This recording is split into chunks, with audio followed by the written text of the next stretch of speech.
Hi, welcome to the latest episode of the Wellbeing Show, and I've got the non-Civil War Americans with us because that new movie is coming out this weekend, isn't it? Is it California and no, it's California and Texas that's allied in the new film, isn't it? Which is a very strange pairing. Do you know about this new film called Civil War? No, it's been all over the news here. There's a new film called Civil War that Oh, is released this weekend. It's a oh fictional wow. civil war in the US.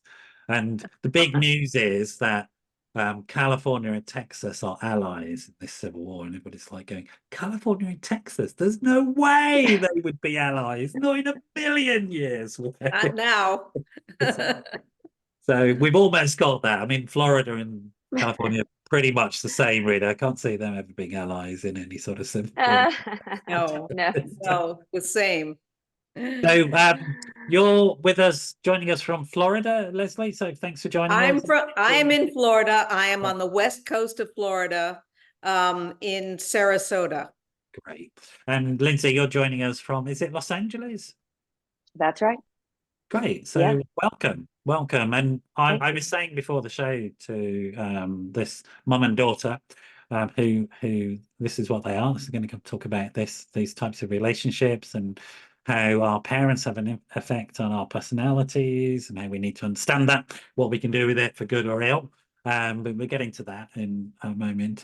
But I was just saying just before the show that, I've been over to California, love the place, but I've also driven from Florida to California. And I think it is the best way to get to know the US. I mean, it's quite an extraordinary. For sure. It really is. So sort of people say it's big, and you don't know till you get in the car and you drive. Yes. And you That's see, right. and Yeah.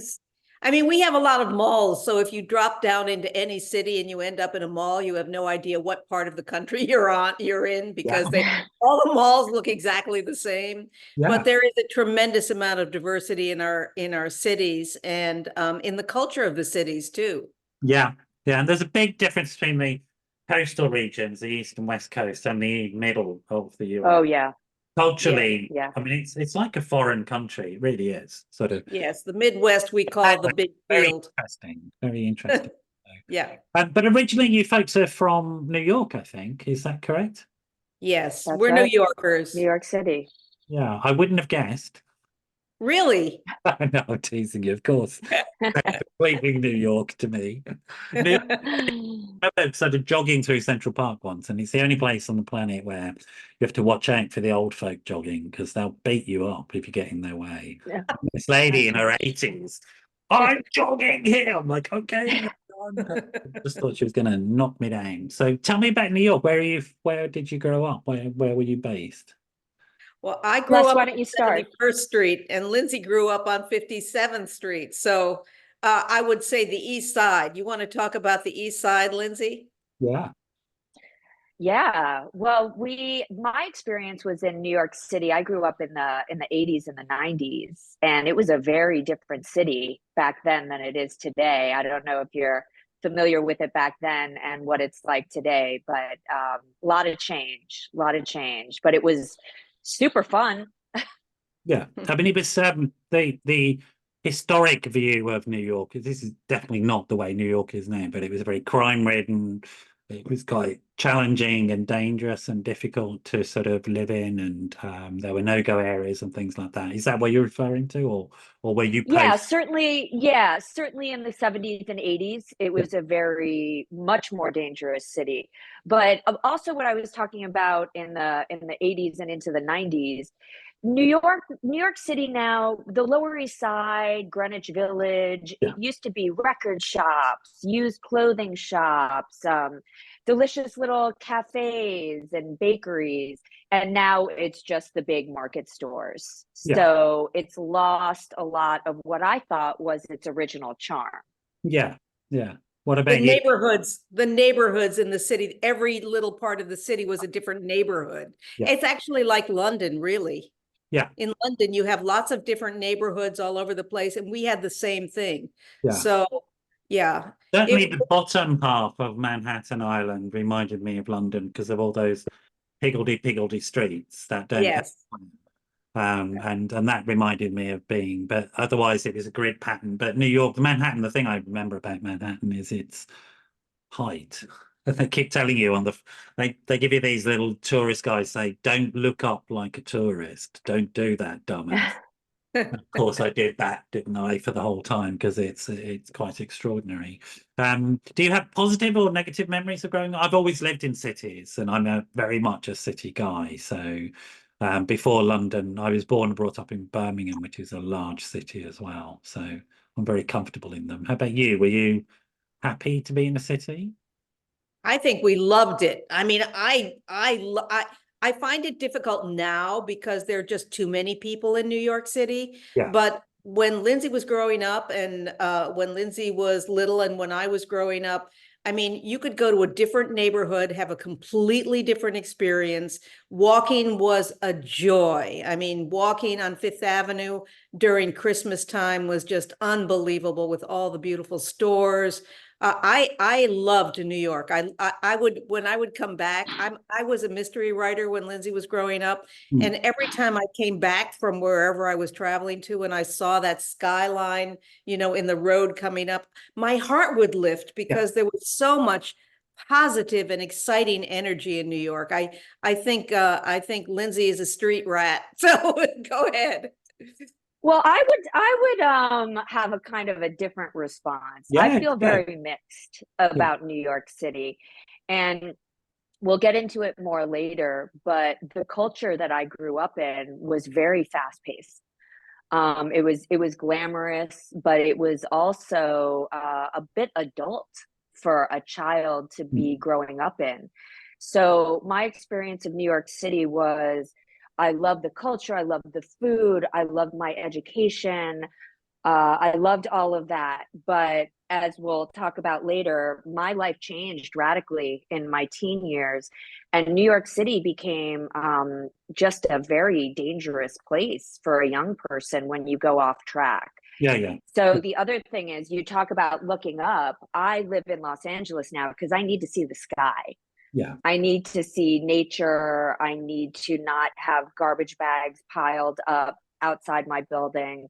It's almost a sensory thing for me. The older I get, the less able the less I enjoy New York City, the noise, the pace, but it can't be beat for a lot of reasons, and I'm grateful I grew up there. Yeah, I mean, cities, they have good aspects, they have negative aspects, and absolutely. And certainly I recognize that thing of, certainly on Manhattan Island, it's very difficult to see the sky. I mean, it really is. And people don't understand that, just what that's like. It's quite extraordinary, isn't it? It's canyons. Yeah, Central Park or something like that. You have to go to Central Park. And if you are a person who truly has seasonal affective issues and there's no sunlight and it's cold and dark for 6 months, that's a dreary situation. And New York does have these quite extreme seasons as well, I seem to remember. So winter is cold there. It's biting cold, lots of snow and ice. I've done New York during Christmas and New Year, and although beautiful, wonderful, all the wrapped up buildings, I would hate to be living on the streets during that time, because that would be really rough. And then the summers are very hot and sweltering and sort of sweltering, humid. Yeah, absolutely. So was it just you and your family, Lindsay, you and your mum, or is there an extended family here? So we were a small family. There were only 4 of us in our immediate family. I have a father and a brother. And what was sort of kind of one of the sad parts of our family story and our family history is we were very far geographically from any other family members. Right. So my mom's family, is in Chicago. Okay. What's left of my father's family was in Texas or on the West Coast. Okay. So yeah, not a lot of family around. And you talk about culture. I presume that means the sort of work culture, but is there a cultural reference I'm missing as well? So do we part of Irish or Italian or these things? These are quite strong identities in the US, aren't they? Well, I would say what I experienced was New York City prep school culture. Okay. So Right. that's mom's a famous author, dad's a banker, you go to prep school and you live in, it's an interesting because it's an advanced world, but in many ways it's a sheltered world as Yeah. well. Yeah. So when I talk about the culture, I'm talking about that sort of upper class New York City way of living Yeah. that, you know, many people abide by still. It's quite unique in New York as well. That particular sort of wealthy, closeted culture. It's very, there's a very specific style to it in New York as well. I find that, you know, like, There is, and sorry, go ahead. no, go ahead. No, go. Well, I wanted my mom to also add, you know, my mom came up as a journalist, and she Right. was going to Elaine's. So there were kind of two cultures we were dealing with, this sort of literati and the New York City stuff. Do you want to talk about that at all? Yeah, please do, Leslie. I'd love to hear about it. Well, I think our culture in my family was very much tied to the television world, Right. because ABC and CBS and all those news places, their headquarters were in New York. My father had been a movie producer and then a television producer, and Right. but we were very tied into the New York Times people, the New York Magazine people. Oh, One of my first jobs was as a gossip columnist for the New York Magazine. And so, yes, we were very tied into that kind of culture. We are Jewish, but that wasn't our major, our major association or affiliations were really with what we do for a living, what we did for a living. So what and it's a term, literati, a term that makes sense. Was yeah, they call it literati. Yes, the and glitterati by the sea. so Yes. you are very much part of that type of culture, which I guess is, I imagine, or I believe it is, quite inward looking, a little bit incestuous. There's all sorts of stuff about how you present yourself, achievement, high achieving, High and achieving, all of very that. competitive. Yeah, Yes, but what I think is interesting is that in the 90s, 80s, 90s, and early 10s, everybody who was anybody knew each other. So it was a cohesive world, and it was yeah, very congenial. And now that world is not so much the news people as it is the Hollywood people. So yeah, what you see of the culture of America is more, who are the sports leaders, who are the thinkers, because yes, in my day it was really, who are the thinkers, who are the people who were the thought leaders. And now when we look at what's happening, or who are the leaders of America, it's Taylor Swift, it's yeah, Beyonce, yeah, it's whoever the sports people are. It's yeah. a big I shift. have Go on, Lindsay. one more thing Yeah. to add to that cultural thing. Somebody actually asked me a brilliant question yesterday that I had never been asked before, and Okay. it sort of had to do with what was so wrong with that world. Right. And what I had to actually think about is, we weren't worried about, are we happy, are we healthy? It was what you just shared. What's everybody doing? Where do they live? What are they wearing? What's their new book? How much press are they getting? So there was a lot of, how do the outsides look? And, you know, this was Prozac Nation. If you're not feeling well, take a pill. Yeah. Yeah. We're Absolutely. not trying to get, to the root of what's wrong. We're just trying to do quick fixes and make everyone look good. Right. Leslie, did you want to say something there? No, I love hearing that, because that is one of the key problems about what was happening in our family, and the idea that what you had to do was to look good, Yeah. be as high achieving as you possibly could, and pull up your bootstraps. If you don't feel well, don't tell anybody, because no one cares. Yeah. And No one was there, cares. would there have been a gender divide? I suspect there would have been. There would have been different pressures depending on whether you're a woman or a man. What would you say about No that? question. Yeah. Me? Yeah, Yeah. Lindsay. Yeah. Yeah. Oh, well, we actually were just talking about this the other day. Sure. Wait until you go on a book tour, and then people start asking you questions you really start thinking about what happened. So it's a really good question, and I'm sure you'll understand this being British. In my mom's day, even in my day, I'm 46 years old. Yeah. There was still a culture of boys achieving more than girls. Okay. And in our family, I have an incredibly bright, talented older brother. And I struggled with anxiety and mood issues really from, a very early age. I had a lot of physical health problems growing up, which added to it. So I think I did get kind of put into the fragile, she's the girl, she's fragile, she doesn't feel well. Mhm. And that turned into almost a little bit of a myth, I think. Whereas, the boy was hardier, he was out doing things. So yeah, I absolutely think there's a little bit. I love these girls today. I meet these girls today, they're in their 20s, they're in their early 20s, and they're like, I wouldn't let that guy say that to me. I wouldn't go out with that guy. I wouldn't take that job. And I'm like, God bless you. Because I came up before the Me Too movement, and you better believe I was harassed at every job I ever had. Yeah. And if I had said anything about it, I would have been fired. Yeah. So Yeah, no, I get that. And I'm with you in terms of the young people that I know. I think are extraordinary. I really do. But They're they're really scary. switched on and they're really in tune. And I think of something like the British tennis star who took time off, the young woman who took time off to look after herself. And you had all these, we call them gammon steaks here in the UK, these older angry men, older angry white men just having a go at her. That's why we call them gammon steaks, that my color in the frying pan. But these angry guys just having a go at her. And I'm like, well, why would she not take time off because she's having depression or anxiety? How could she not have depression, anxiety, suddenly being thrust into the world limelight at that age? I mean, that sort of seems to me a reasonable response to unreasonable pressures, to be honest.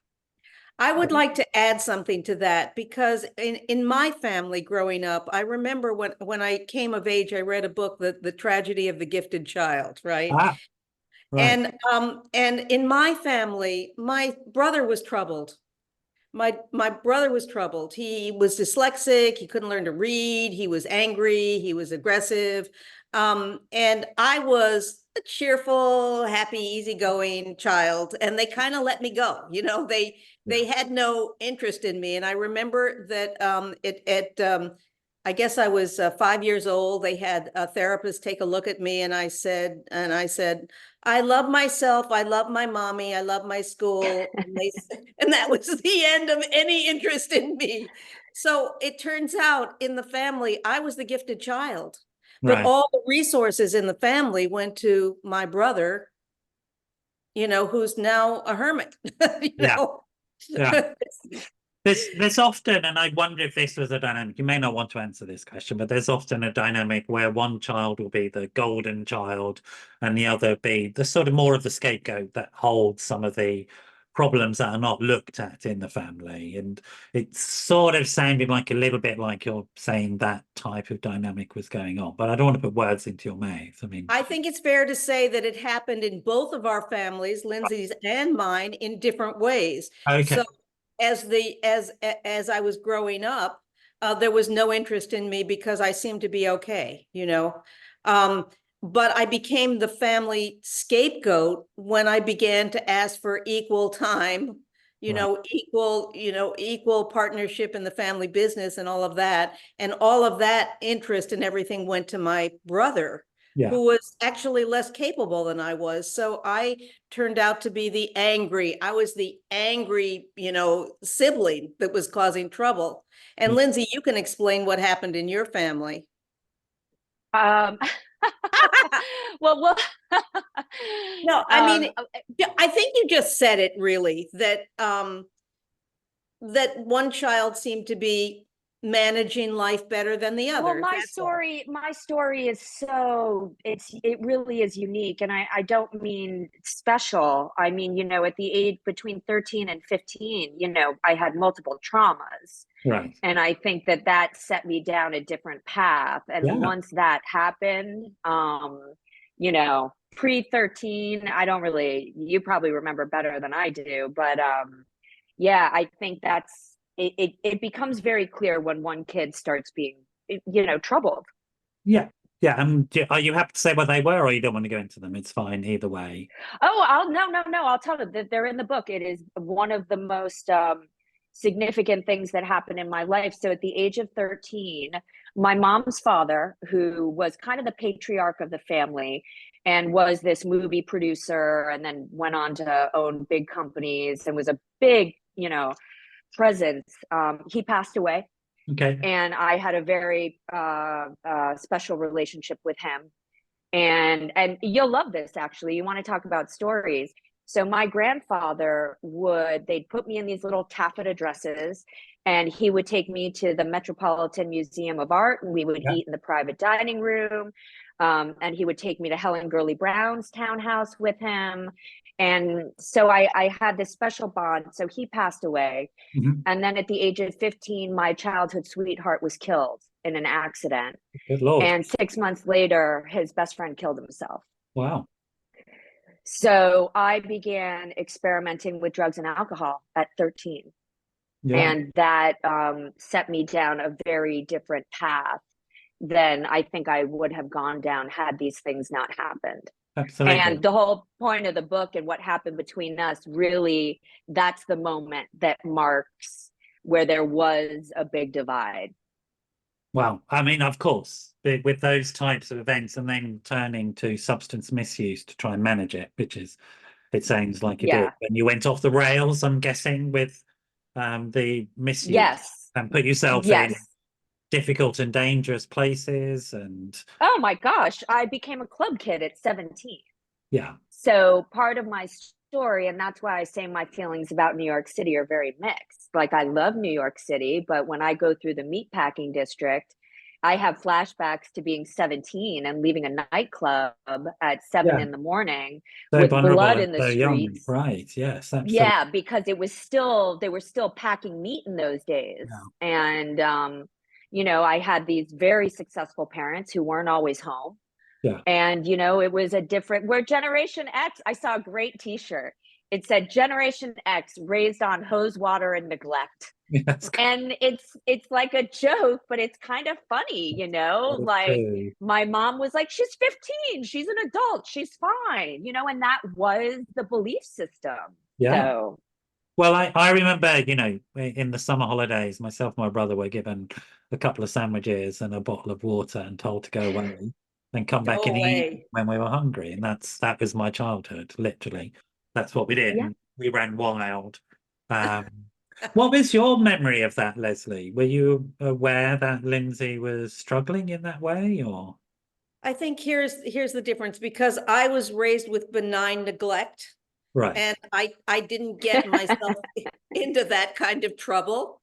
And I mostly didn't lie to my parents about what I was doing. I expected exactly the same from Lindsey. I thought Lindsey was not a liar. All teenagers lie. They all lie, but I didn't know that then. And I think we can raise the question of Lindsey's brother, who said to me, who said to me after they were grown, well, it was our job to lie to you. It was a game. Lying to us about what, right? Alex said this, you never said it, but my thoughts were that Lindsey wouldn't lie to me. And when I said, where are you going? And she would say, I'm going to a friend's house, we're going to watch movies and spend the night. And I would believe her. And I have to say that now, all these thousands of years later, I'm still hearing the same thing from parents that the articles that we write about, and they say, I didn't know she was doing heroin in the basement. I didn't know they were doing this, that, and the other thing. And I think, what are you, idiots? But the bottom line is, I wasn't paying the kind of attention that you need to pay to teenagers, and you need to pay attention to teenagers. What are they doing? What are they feeling? What's going on in their lives? You need to, when Lindsey was in grammar school, we had high tea every day. So Lindsey would come home from school, and we'd sit and we'd have our we'd have our little sandwiches and our little scones, and sometimes we cooked them together, and we talked about our wonderful days, you know. And but when middle school and high school happens, you're not having that connection with your kid anymore, and they have their own, they're leading their own lives, having their own secrets. And I thought she could, I knew that there were things wrong, but I didn't think drug addiction. I mean, my as a mom, you know, my mom was very interested in virginity. That was she, you know, just just keep that. And with Lindsey, I would say, Lindsey, just But don't you do know it. what? Yeah. She was concerned about that too. Right. She said, you will not do that in my house. And you know what? I didn't. Yeah. So I was using drugs and not doing the other stuff. How interesting. Well, I say in the book, That's she forgot the fascinating. drug Yeah. talk. She gave Yeah. me the sex talk, and I listened. And thanks for that. That was great advice, by the way. No, I'm glad I didn't do that in high school. This is what I said. This is what I said. I said, Lindsey, you doing drugs? No, of course not. I said, Lindsey, promise me that you will not have sex while you're in high school, because you're not ready for it. Girls aren't ready for it. You'll have too many experiences, and then you won't be able to enjoy it later in life. That was what I said, right? So I wonder, Lindsay, about this thought has just occurred to me, because earlier on in the conversation, you said one of the things about the culture you grew up in, the prep school culture, this literati culture, was that it was very much about facade as opposed to what was going on behind. And I wonder, did that give you the skills you needed to be able to hide this stuff from your mum? Because you were 100%. Right. Oh my gosh. I mean, you know, we were, I write a lot about this, that I had 3 lives. Yeah, right. There were there was almost a decade and a half of my life where I had secret lives. Yeah. And was able to manage pretty well. I mean, until the end. Yeah, well, compartmentalization is a thing that people do, but it's ultimately it fails. And also in terms of addiction, as you know, ultimately that turns around and bites you on the arse eventually. Sort of sooner or later it's going to happen, isn't it? So at what point did it become apparent, and did the conflict become apparent, that there were issues and problems that weren't being discussed? At what point, Leslie, did you go, hang on, there's something happening? I was looking at Lindsey and seeing that she was very thin, that she was looking terrible. We were fighting about things like, what are you eating? Food. You know, are you eating well enough? Are you Right. studying? Are you taking care of yourself? Are you getting enough sleep? And I basically, you know, does she have cancer? I mean, what is going on with her? And you know, I never really got a straight story from her about what was going on with her.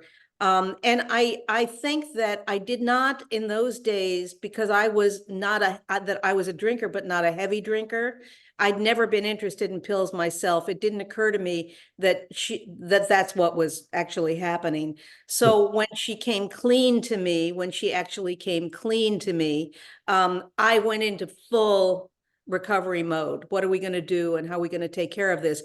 But as Lindsey would tell you immediately, that underlying problems, underlying issues of codependency and enmeshment, you know, you can get sober, but you need to work out all those other things as well. So you're using a number of key words, which I'll just explain to the audience. I know what they mean. So recovery, I'm presuming you're talking 12-step recovery. Yes. Codependency is a term that comes from that, so that people don't know what codependency means. We'll talk. Explain what it is, Lindsey. Yeah, well, you can explain to me, but I just want to sort of highlight these terms. So recovery is about, and then you went into recovery mode. Did you know, before I get you to explain what all these mean expertly, Lindsey, just want to ask you, Leslie, did you know about recovery and addiction at that when it became apparent, or was it something you had to learn about yourself? I had to learn about it, because I wrote mystery books, but I wrote about law enforcement I wrote about drugs from the law enforcement point of view. I never wrote about it from the user's point of view. So I didn't know. And actually, you talked about role models in families. It was when Lindsay went into a rehab that I learned for the first time what these family roles are and what addiction is all about. But you can be told 1,000 times what addiction is and how it affects the brain. But until you actually internalize it and learn it from the inside, you can stay in denial about it for a long time. Would you say there is any intergenerational addiction at all, Lindsay, when you've done your research on your own stuff, or did it begin with you because of these traumatic Oh, events? no, we have a long Right. line of stuff in our family. Yeah. Which again Yeah. fits the pattern of denial, doesn't it? Absolutely. Especially since I don't know why my camera does that. I put my thumb up and it copies it for some reason. That's I've been funny. trying for ages to figure out what setting I need to change. I can give you some fireworks if you like. If I do that, there you go. Oh, that's so funny. I don't know why it does this. It's ridiculous. I'm in very serious business meetings, and I'll just sort of randomly put thumbs up, and suddenly I'm like, oh my God, I lost that contract. There you go. It's hilarious. I want to talk about generations for a minute Yeah, because please do. My uncles were drinkers, and I think it started after World War II, and everybody came back, and then there was a serious drinking culture in the United States. Yeah. So it started there. And my brother was an alcoholic, and But that was also the first heroin epidemic as well, because yes, it's soldiers exactly. returning and getting medication right. for serious injuries. I think what's interesting is that we're the family scapegoats because we're the ones who went into recovery. So we're the failed drinkers. So, I mean, I haven't had a drink in 15 years, and seriously, and Lindsay hasn't had a drink or a drug in a lot of years. So we're considered the family failures. Right. Yes, I know. I understand that. Even now, people don't seem to welcome it. They might in theory and in practice, but it's actually perceived as a threat because Yes. part of that dysfunctional system. So there was a lot of. Go on, Lindsay. Yeah. Oh, I just wanted to add, absolutely generational. It was hereditary in the family. There's no question. We have lots of different mental health and behavioral stuff in the family. Right. But one of the things I also get the original thought about culture. New York's, like in the 90s, my idols were Courtney Love. Yeah. I had all those absolutely. British Yeah. supermodels on my wall. I had pictures of posters of Kate Moss, and nobody was sober in those days. It was, so that's another piece of it. I always like to, sure, we had a big drinking culture in the family. And certainly the friends of the family and all these writers hanging around, everyone was drinking. But it was also, it seemed like the world was drinking. Yeah, it seemed like everybody you wanted to be was. Yeah. And it was sexy and it was cool and all that sort of stuff. In the way that smoking cigarettes used to be sexy and cool. And now we look at it and we go, exactly. Ooh. You know what I mean? It's like, who likes smoking these days? And hopefully we get to that point with alcohol. I think we're heading in that direction. So there was a lot for you individually to be gained by becoming sober, but a lot to lose as well within terms of family systems and family structures. That's what I'm hearing you saying. So there's a lot on the line. Oh, you also lose your friends. Right. I remember, I went to rehab in college and coming back and kind of feeling like a complete pariah because I was drug tested my senior year of college. Yeah. So, yeah. And sober campuses and sober life wasn't, I guess, how long ago was it that you became sober yourself? 20 years? I started my recovery at 21, which was 25 years ago. Yeah. But I struggled in my 20s. So I really consider myself having found a sturdier recovery at 30. So 16 years, I consider myself, fully in recovery. But it is one of the problematic issues about abstinence-based recovery models for younger people, because you're saying you can't be part of a young person's culture ever. Well, this is what's extraordinary, and again, I think these young people are amazing. I'm a recovery advocate. I'm in that world, so I see what's going on. They've got sober clubs, sober meetups, sober mocktail parties. I mean, it is cool to be sober now, and I think that's just amazing. I mean, I'm in London now, and you have a sober culture which has nothing to do with the recovery anyway, as well. It's just people make choices to be healthy. I think we call it straight edge here. I've heard people call it straight edge. Absolutely cool. It's really cool to see. I love it. And in the UK, since 2015, we've had a 20% drop in the number of young people starting drinking. So that's incredible. That's a big deal because just decided I don't want to. This stuff is poison, which it is. There was research produced here. I'm going to get on my soapbox here. Don't good. There was research produced in the UK last year which demonstrates that alcohol is a class 1 carcinogen. Yes, it is. It oh affects my the heart. goodness gracious. Class 1 carcinogen. In Ireland, they've just passed legislation. So in the UK, with cigarettes and tobacco, they have to have a special type of packaging which can't market them. It just shows horrific pictures of cancer I've seen them and stuff like that. Right. Yeah. In Ireland, they've just passed legislation. They're going to do the same with alcohol. What about vaping? The same packaging. Isn't that extraordinary? Wow. That is extraordinary. That's a big deal. That is, it is a big we're deal. all like, how did they slip that one under the radar? Because the French and the Italians are furious. I bet. But the Irish, I mean, think about it. Catholic, Irish, alcoholic. The Irish are leading the world. Canada's now just changed its health limits. It says the 0 alcohol is healthy. There's no healthy level of alcohol. So I think there is a shift. Here's the question. But you would have been one of the, if you like, pioneering young people, Lindsay. That wasn't so common.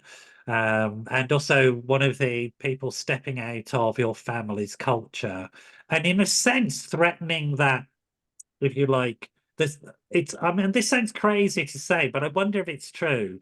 It would have been more acceptable in some ways if you were the dysfunctional kid just using drugs and drink. That's a narrative that makes more sense to that type of culture than the kid who goes, I've had enough of this dysfunction, I don't want it.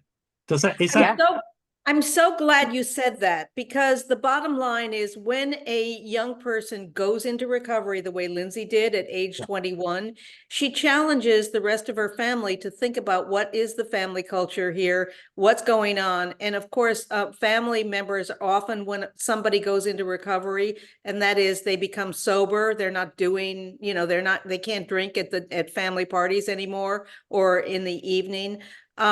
What happens is they're counting the drinks, basically. They're counting your drinks if you're still drinking. They're challenging they're challenging parents to think about who they are and what they're doing. And honestly, Lindsay became the guide in our family. Wow. I literally would not have stopped drinking if I hadn't had that influence. And I certainly never would have gone to Al-Anon, and I never would have I never would have started the work that we've been doing for 12 years, which is the website work that we've done. You feel like a heroine at the time, Lindsay. Sorry? Did you feel like a heroine at the time? Did you feel like Wonder Woman at the time? No. I'm sure you didn't. She was so mean. What did it feel like, mate? She was mean. So at the time, like, I think we were hiding a lot of it. I remember being told, don't tell people. Don't tell people you went to rehab. Don't tell people you had a drug problem. You're not going to be able to get a job. You're not going to be able to. So I think at the time, are you kidding? I was humiliated. I was completely humiliated. Thank you. The people I was hanging out with didn't want to hang out with me. And look, a lot of the point of our work in the book is not to point fingers at each other. So when I tell this story, it's not to point fingers. But I came home from treatment and they were having martini parties. Yeah, right. So, and we laugh about it now because it's so bananas. Yeah. But like, here I am home from rehab. Watermelon martinis for all. Well done. You got through rehab. Have a martini. I didn't invite her to have a watermelon martini, but I was making them for the party. That's true. I'm teasing you. Listen, I'm going to fess up. I've been in recovery 15 years myself, so Oh, okay. it's fine. I'm just teasing you. I know these terms. I No, want I to know know. what happens. I also want to know what happens to the pub culture if people are getting sober. The whole pub culture in Well, England, pub it's really crawling. interesting. I would say the pub culture in England changed a long time ago, Uh, because it used to be unpleasant, male, violent, and then these things called gastropubs happened, where they Mm, more like the European model of having a restaurant that served drinks, and so it's much more of a family thing now. no, Uh, that's nice to and hear. with as soon as you start introducing families into environments, they stop being unpleasant. So right.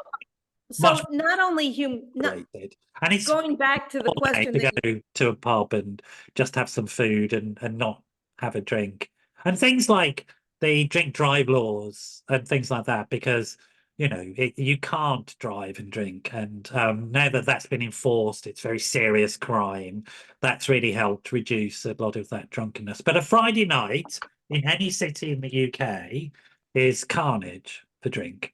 Absolute carnage. I mean, it's yes, sort of it's yes. horrific. And if you go to any what you would call an ER, which we call an A&E, any emergency room in a Oh, city in the UK on a Friday night, it's essentially a drunk tank with all sorts of horrific oh. things going on. So there's a real sort of extraordinary binge drink culture. So kids in the weekend, Friday, Saturday, absolute caning it, and that's true across Europe. They don't want British tourists anymore in Europe because they go to somewhere in Europe and they just drink themselves stupid Mhm. for the 10 I've days. seen the videos Yeah, on TikTok of the flights to Ibiza, yeah, it's from really London to Ibiza. I've yeah, never seen anything like it in my entire it's life. extraordinary. I mean, it is. It's extraordinary. It is. I mean, it's sort of, and it's not just simply because I'm sober. I mean, I can't manage drink. That's a fact, and I'm not that Yeah. interested. But like, I find it extraordinarily unpleasant walking down my high street on a Friday evening because I feel threatened by it. To be honest, Mm. the level of rowdiness and drunkenness. So, but let's come back So, to your story rather than mine. I want to go back to Yeah, I interrupted your thought because I think it's really important to say, and nobody has asked us this question, but Lindsay just said she was humiliated. yes, yes, She was humiliated. Imagine my humiliation as a person who was on the Middle States Commission of Higher yeah. Education, and and a I sort can of a imagine. you know What somebody did how did you supposed to respond? know about this kind of stuff. And my I remember the first time I went to an Al-Anon meeting Yeah, because Lindsay said to me, "You are angry. You're angry." And it's true. I mean, she was getting better and I was still hurting from this whole experience. yeah, And she said, "You need to go to Al-Anon." So I went to a 12-step meeting, which is for family members. yeah, And I walked into this meeting and I really didn't want to go because I didn't think I was one of those people, whatever those people are. But I walked anybody into as long as the it's not me usually. yeah.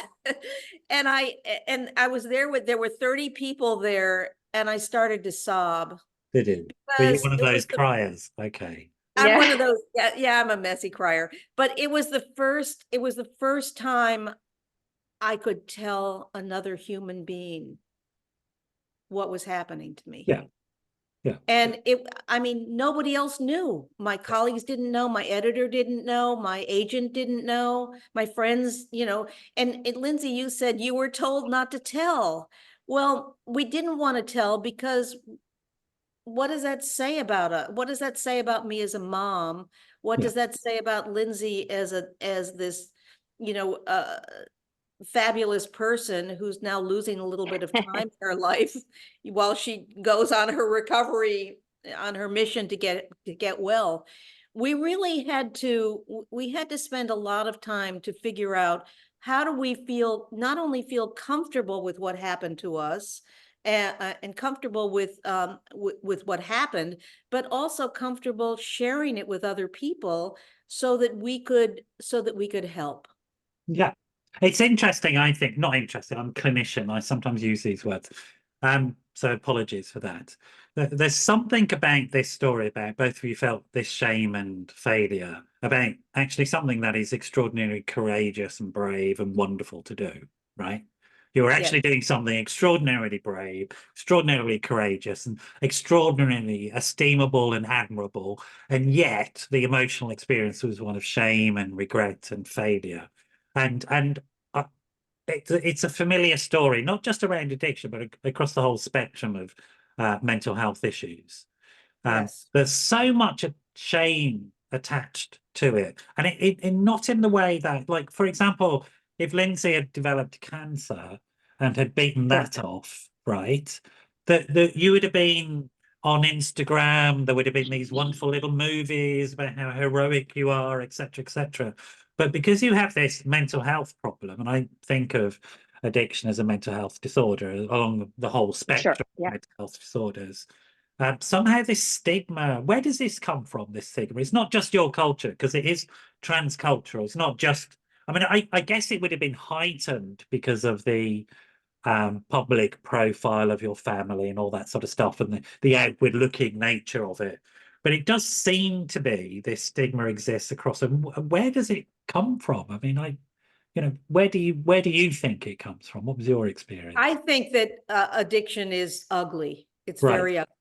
We Okay. see, you say you feel really bad when you go on the high street on Friday and there are drunk people all around you. Yeah, it frightens. It is so public and so ugly. And when Lindsey first went into recovery, not only did we have to, tell our friends we weren't drinking anymore, and they would say, just one, can't you just have one? No, if you're in recovery, you can't have one. But what we were seeing in the media, and I think, I don't know about the UK, but in the United States, the media was all over telling the stories of how ugly addiction was, the celebrities who were dying. They still do it, Lindsey. Blood and addiction cells. It's ugly. Yes. So there is no actual category in the media that is recovery. Yes, I mean, I think that's interesting. That's partly because of 12 steps and anonymity and all that sort of stuff. And That's part of it. Important, the traditions, etc. But it's also, I think you're correct in the sense of, I see it a lot in the industry. I mean, that major players in treatment will put out these horrific stories in an attempt to frighten people to send their kids to them so they can make money. I mean, there's all that sort of stuff going on as well, which is just like, I mean, I've stepped away from that stuff. I can't bear it. And so that's why I work within mental health. So I put some clear blue water. So there's those types of factors. I agree. Go on, Lindsey. I would add something else. Yeah, I would please. add something else. When you're in a world, and we've talked about culture, and I don't think it matters whether you're an upper class person in Manhattan or you're an Italian family somewhere else. I think the idea is we want to look good on the outside, and we want to maintain an image. And I think that mental illness and addiction, I think everybody used the right word. They're ugly, they're unpredictable, and unmanageable. There's something, unmanageable and unhinged. The old idea, the guy with the paper bag under the bridge, or the woman, pushing the cart, screaming in the air. And I don't think anybody wants to be associated with that. But this is what I will say, and this is why I think, you asked, did I feel like a heroine then? No, but I do now. Good. Because what I have been able to do is take my biggest deficit and turn it into my biggest asset. Yes. And I have to say, I have so much gratitude. Very early on when I got sober and we made a documentary, literally the government called and they said, hey, will you come talk to the young people in recovery about being, a recovery advocate? And I said, of course I will. And I hung up the phone and I turned to my mom and I said, what's a recovery advocate? And in that moment, they media trained me. They brought me to DC. They helped me learn how to talk about addiction. And it it truly allowed me to build a business and a life and a lot of positivity around something that had been negative. Yeah. So And your I work would is say that around the recovery stuff. So it's about absolutely, promoting the positive absolutely. stories of recovery. Now, Yes. you two get on very well together, even though you're millions of miles apart. I can see you're very close emotionally, quite clearly, and you have a great communication style. You're very warm with each other, very loving. But I'm guessing it wasn't always like this. Okay, I'm going to jump in right here because I know, oh, my hand went up. I know you're going to appreciate this. Go on. First of all, we used to scream at each other, and No, you two. we had a Really. terrible relationship for a very, very long time.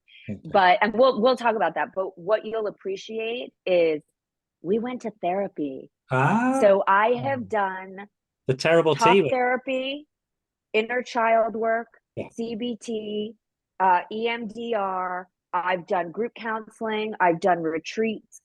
And what we did is we learned how to get along. Yes. It's not like a magic thing.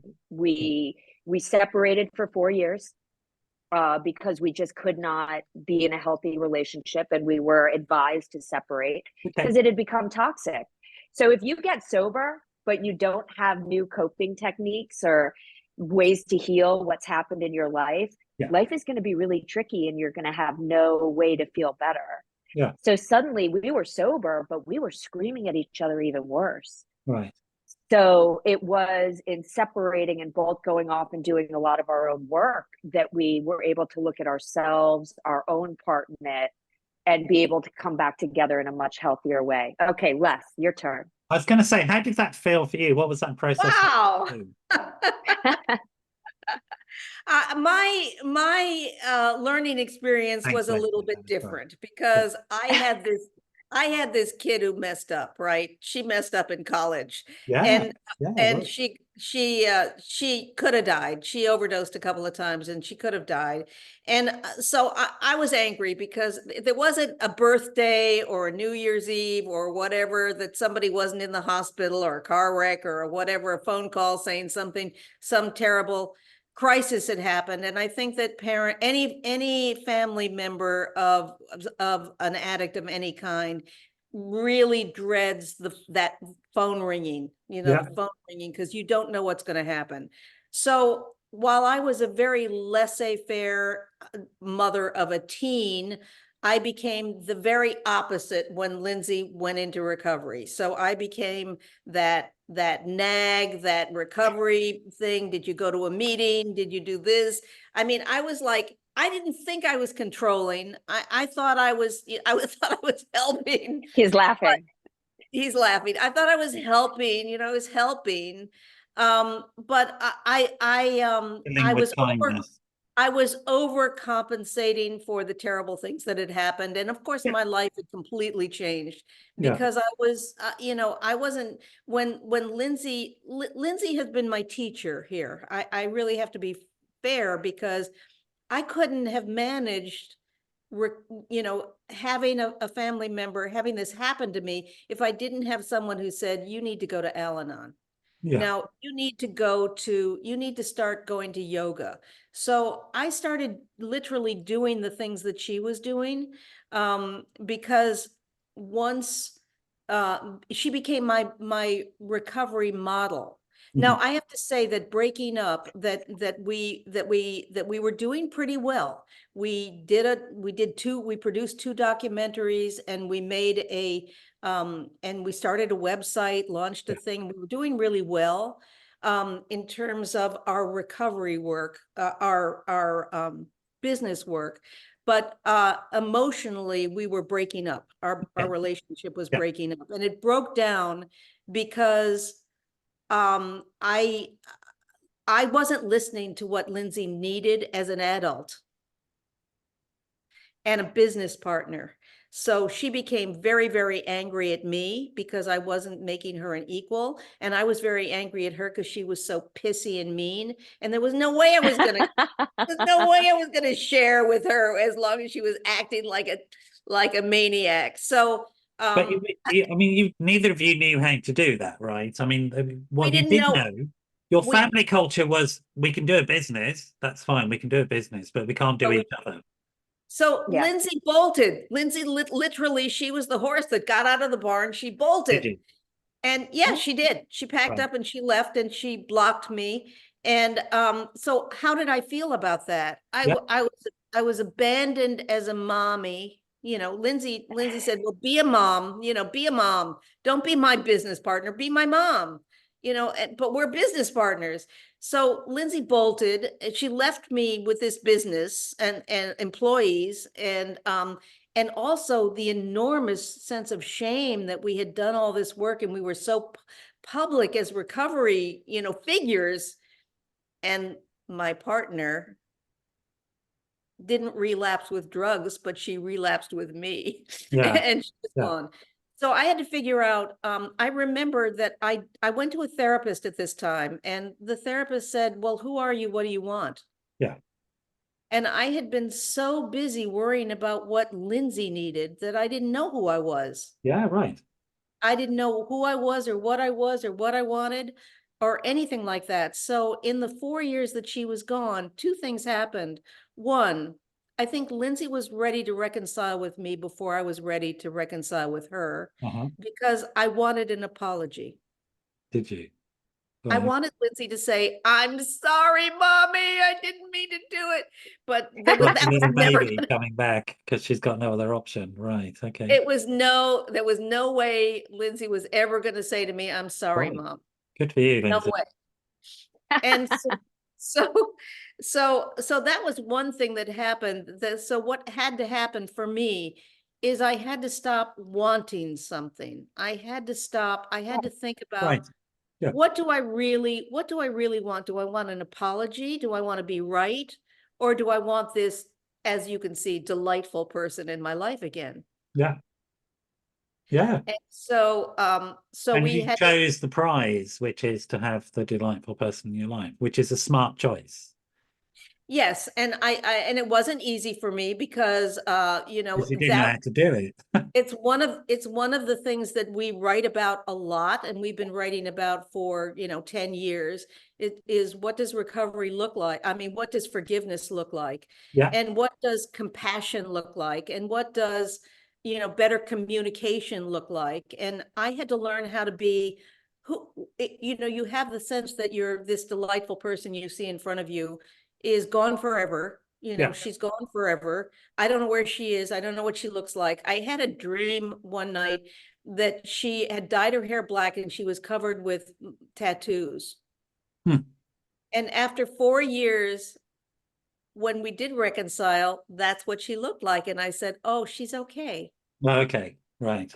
I can't imagine you with loads of tattoos all over you somehow, Lindsay. It's not your style, I don't think, is it? Probably not. No, no. I'm afraid of needles.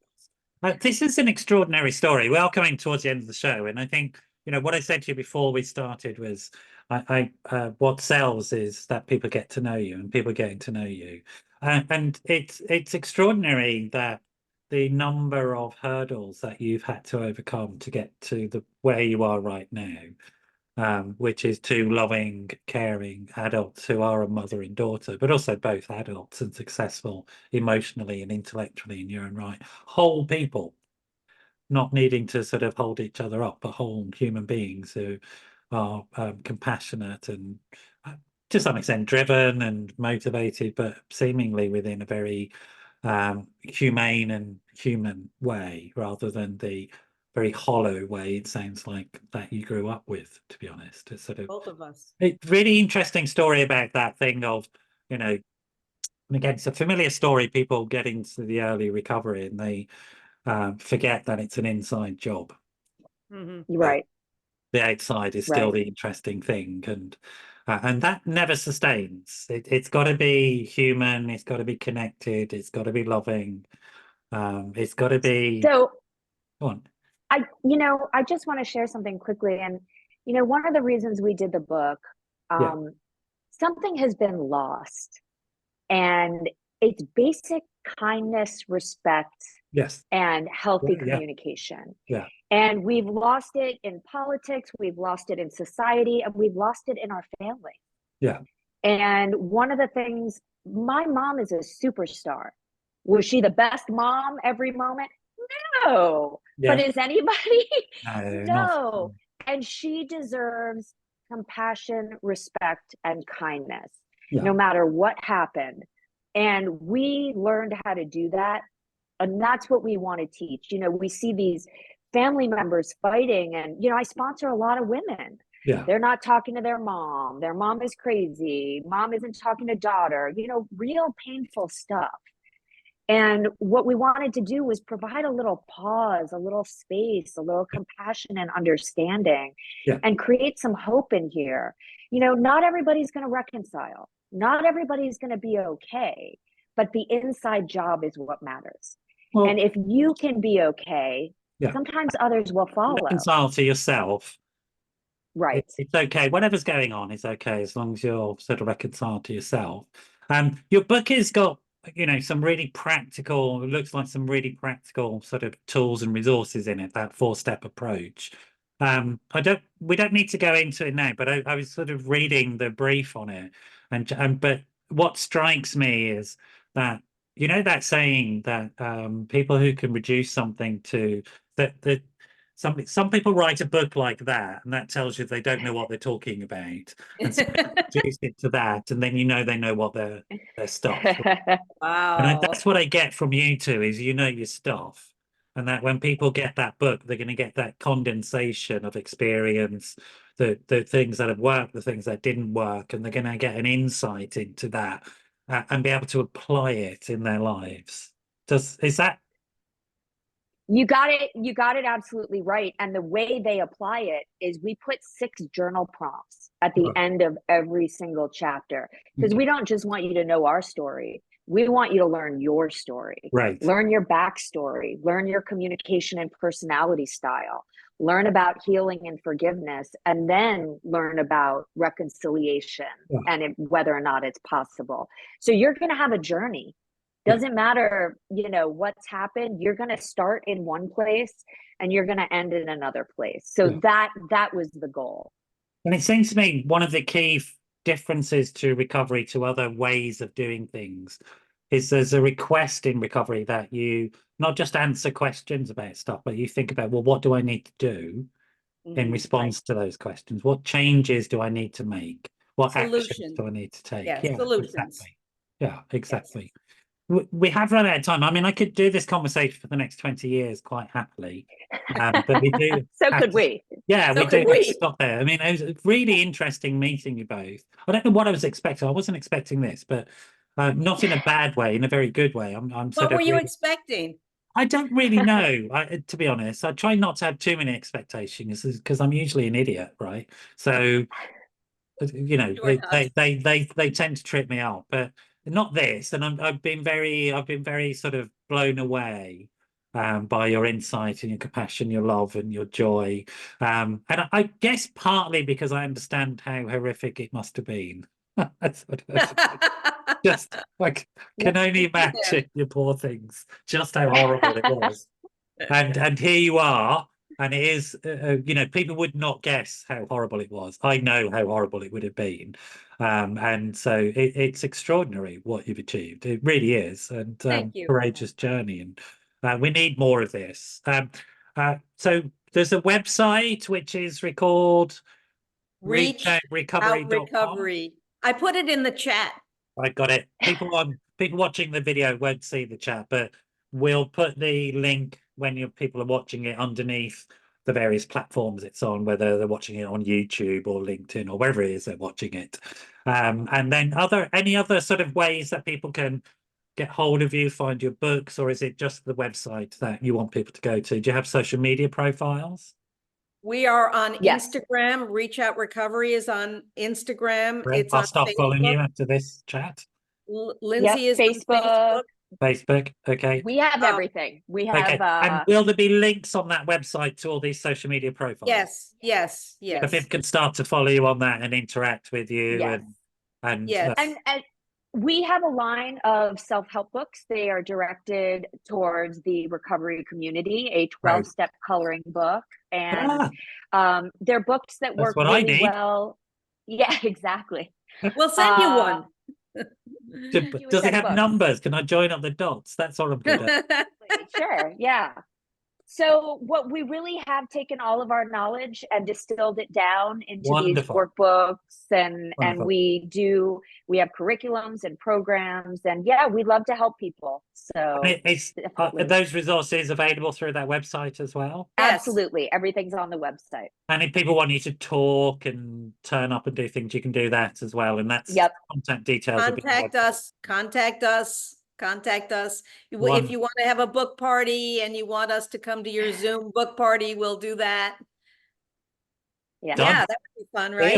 Deal. Yeah. Deal. So we Right. actually have a book coming out next week, Hey. April 16th. It's Yeah. called The Mother-Daughter Relationship Makeover. And we have said that anybody who buys 15 copies, or I think it's 25 copies, we will come to their Zoom party and and join them for 15 minutes. First, folks, you heard it here first. Is it fun? It's great. I love talking to Americans. You just sell everything. It's great. Yeah. All the everything. all the English people are cringing at the moment. They go, "Oh, what? Wait a minute. I have to say this one thing. I have to say this one thing. For 12 years, we have not tried to sell anything. We never tried to sell ourselves. We wrote the books, we gave them away. We did nonprofit, we did all of that. And then we realized, oh my goodness, we're going broke. So it wasn't like we're being American, we're trying to That sell is something. good. But It's a sell it. you can't give everything away all the time. You No, just not can't. at all. And yeah, it's really important to get the message out there. It really Yes. is Yeah. that change can happen and sort of people's lives can turn Yes. around. And if you want to Yeah. cut out our sales pitch, you can cut it out. I don't want to cut it out. But you know, you're so right. And you know, people in recovery, they don't have a choice. They have to change. Yeah. So there are a lot of people out there, oh, people don't change. Let me tell you, somebody who had known us when I was 21, and I don't know how old she was, but if somebody had known us then and knew us today, they wouldn't believe we were the same people. Yeah. And I think that that's what's important. You talk about like we distilled it down. We had to do it. Yeah. And it took 15 years. Yeah. So, Absolutely. you know, but change, anything can happen, actually. Yeah. So, yeah. Great. Thank you so Thank much. you. You stay there. So folks, Thank I you. hope you enjoyed the show. Really extraordinary thing. Get hold of the website. The links are underneath. And get tracking to these folks. They're amazing. I'm going to say goodbye now. You folks stay there. Goodbye for now, and I'll see you all at the next show.